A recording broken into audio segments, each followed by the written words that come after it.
Sabihin ninyo sa mga matuwid na mapalad sila, dahil aanihin nila ang bunga ng mabubuti nilang gawa. Pero nakakaawa ang masasama, dahil darating sa kanila ang kapahamakan. Gagantihan sila ayon sa mga ginawa nila. Sinabi ng Panginoon, inaapi ng mga kabataan ang mga mamamayan ko. Pinamumunuan sila ng mga babae.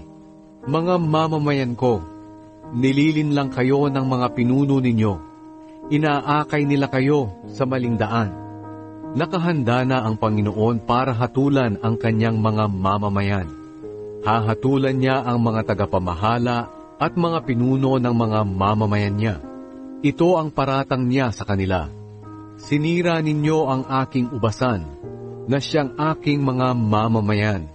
Ang mga bahay ninyo ay puno ng mga bagay na sinamsam ninyo sa mga mahihirap.